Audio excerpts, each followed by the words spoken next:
Okay, good morning everyone. Okay, so I'll be making this video to go through your assignment 5B worksheet 26. Alright, okay, so alright, so this is actually a O-level question. I'll start with the section B first. So the student did some tests using four reagents A, B, C, and D. So in each test, he added a different reagents to separate samples of copper 2 chloride and aqueous copper 2 sulfate. Alright, okay, so let's have a look at each of them, okay, and tell the difference in terms of the observations. Okay, for copper 2 chloride as well as copper 2 sulfate. Okay, so first thing first, okay, your aqueous ammonia is actually the test for cation. Okay, so for copper 2 chloride, since both the cations is Cu2 plus, okay, you should get the same results. So both of these is actually blue PPT, okay, soluble in excess. Okay, soluble in excess. Okay, to give dark blue solution.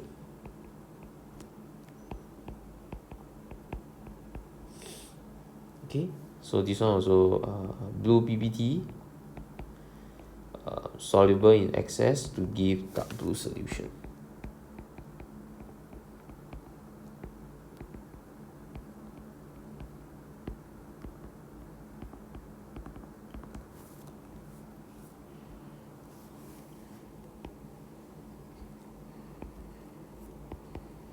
Okay, likewise for this one, sodium hydroxide is also a test for cation. So both of it, you get blue PPT, insoluble in excess. This case is insoluble in excess. Okay, so this one either aqueous sodium hydroxide or aqueous ammonia. Okay, so some of you will just write A and D also can lah. Alright. Okay, then the next thing is this. Describe what the student will observe when he add reagent A to separate samples of copper 2 chloride and copper 2 sulfate. Okay, so the aqueous ammonia one I already covered lah. Alright, that's point number one. Okay, you will have a blue PPT that is soluble in excess to give dark blue solution. Okay, so next one is your silver nitrate. Okay, that is actually a test for chloride ions. Okay, that means copper 2 chloride, then you have something lah. Alright, okay, so wait, let me see where can I squeeze. Okay, this one I squeeze over here. Okay, copper 2 chloride and copper 2 sulfate. This one no visible change because there's no chloride. This one, copper 2 chloride, you see a white PBT. Okay, it's a reaction between the copper 2 chloride and silver nitrate basically. Alright, so this one you get so observations describe what the student will observe. You give using your sense of sight in this case. Okay, white precipitate for the one containing copper 2 chloride. No visible change for the one containing copper 2 sulfate. Okay, then describe what the student will observe, okay, when he adds each of the reagents C and D to separate fresh sample. Okay, so for the barium nitrate one, this one, take note, is to test for sulfate. Alright, test for sulfate. Okay, so test for sulfate.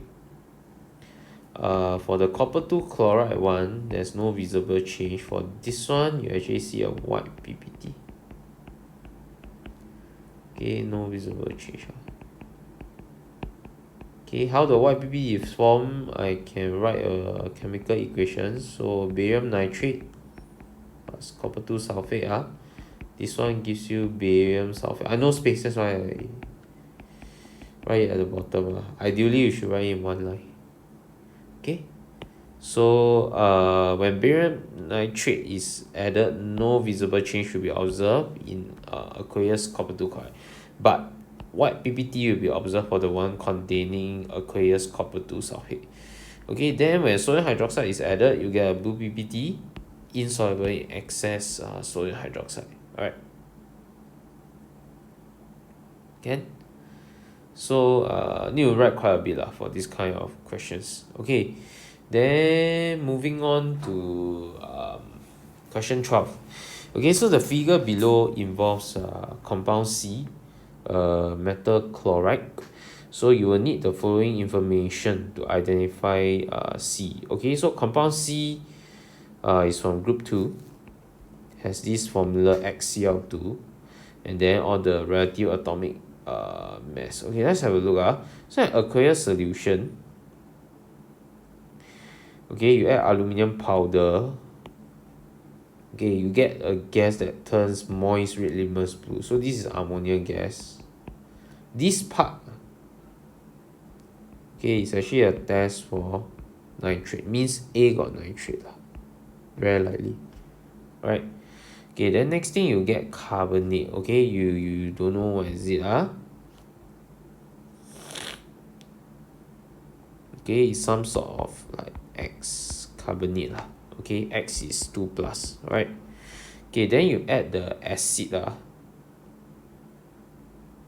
okay, then you add hydrochloric acid, XCl2. Okay, so from here you sort of can know what is X because the AR, relative atomic mass of X, plus 2 of the chlorine, 35.5, equals to 159. So relative atomic mass of X, if you run a quick calculation, it's 88.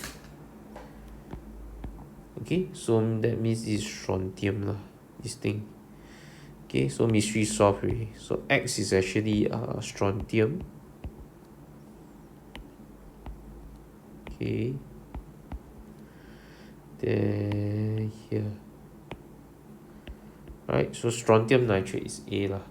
Okay, then the gas that comes out of it, okay, is a CO2 gas. Then bubble into lime water, you get calcium carbonate. Alright, okay, then I guess that's all the unknowns. Alright, either name or chemical formula. Okay, so for D is a reaction, for part B, they want you to write a balanced chemical equation for the reaction between D as well as lime water.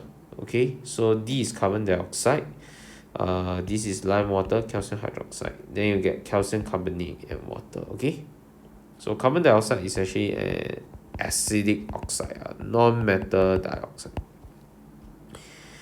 Alright, then the ionic equation is Sr2 plus, okay, between A and sodium carbonate. Okay, alright, okay, so chemical equation, A is strontium nitrate, then you plus sodium carbonate. Alright, okay, this one you get sodium nitrate plus strontium carbonate. So this is the precipitate, so you apply the shortcut lah. Then how to test for chloride? Very simple. Add nitric acid followed by aqueous silver nitrate.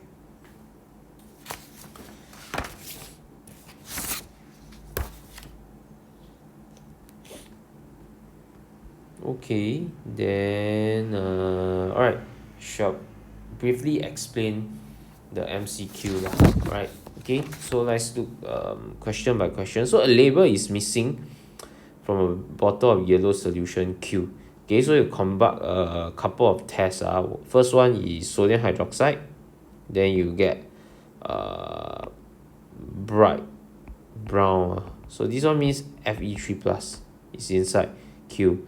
Next thing you do is this sodium hydroxide aluminium, okay, to a sample of Q and warm, then you get a pungent gas that turns moist red litmus blue. So this is nitrate, so this one iron 3 nitrate, that's why answer B.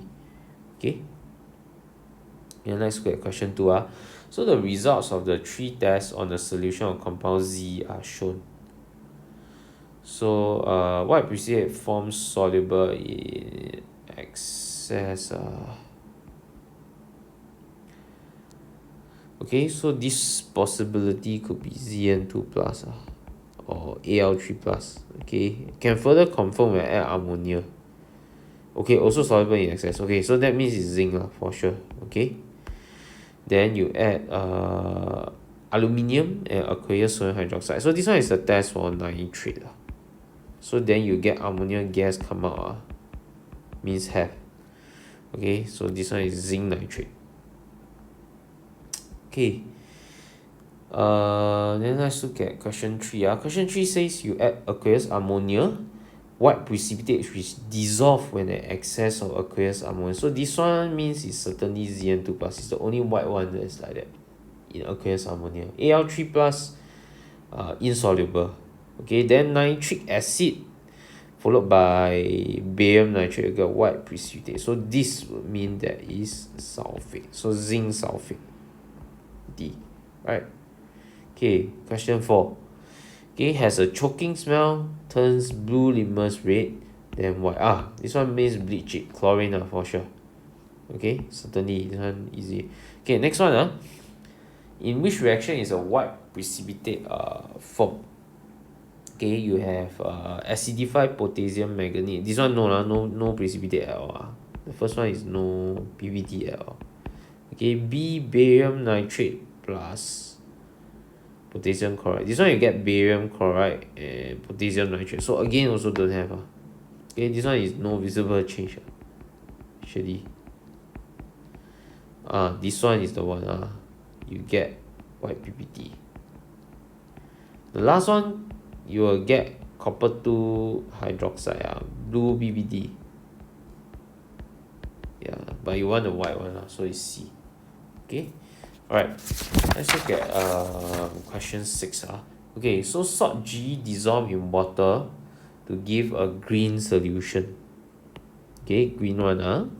So chances are is actually Fe3 plus. Fe2 plus, sorry, my bad. Okay, then on addition of aqueous ammonia, the green solution give a green PPT. Okay, all the more confirm is Fe2 plus, and yellow solution gives a reddish brown one. Okay, so this one means got Fe3 plus. So on addition of dilute nitric acid followed by aqueous barium nitrate, the green solution gives a white PPT. Okay, so this one is that means got sulfate this fella. Iron 2 sulfate D. Okay, next thing also the tricky question here. Okay, so you add dilute sulfuric acid, then you get a white precipitate. Okay, that is only possible if there's Pb2 plus, Ba2 plus. Okay, you consider all these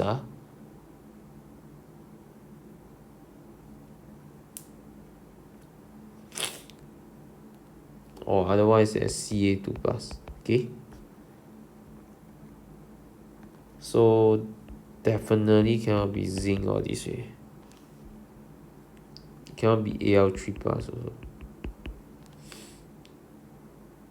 Right, okay, then you add nitric acid, no reaction.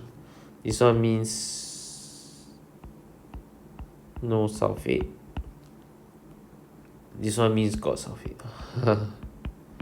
Okay, then aqueous ammonia added, no visible change. This one quite likely Ca2 plus. Okay, or otherwise NH4 plus. Okay, then X is white precipitate soluble in excess. This one confirms zinc.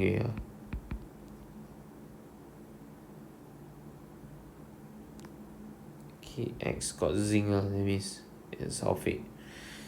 Okay, this one means got nitrate with aluminium foil.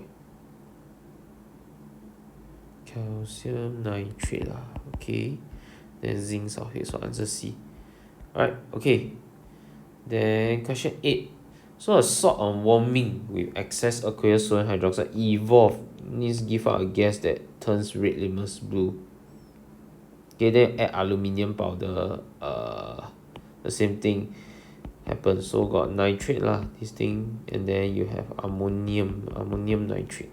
Okay, donkey. Okay, last two questions for this exercise. So aqueous solution X undergoes the following reaction. So you have aqueous sodium hydroxide, you got blue precipitate. Okay, so that means got Cu2 plus lah. This one means got chloride lah. Okay, so iron 2, copper 2 chloride, sorry, my bad.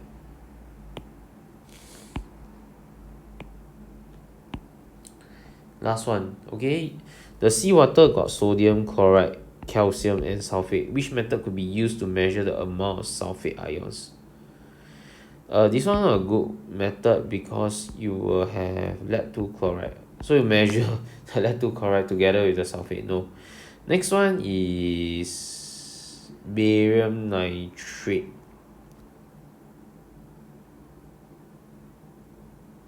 Okay, the correct way. This one evaporate water doesn't give anything. This one just last one measures electric, just shows there is mobile ion that's all. So answer for this is B. Alright, so we have come to the end of the second video.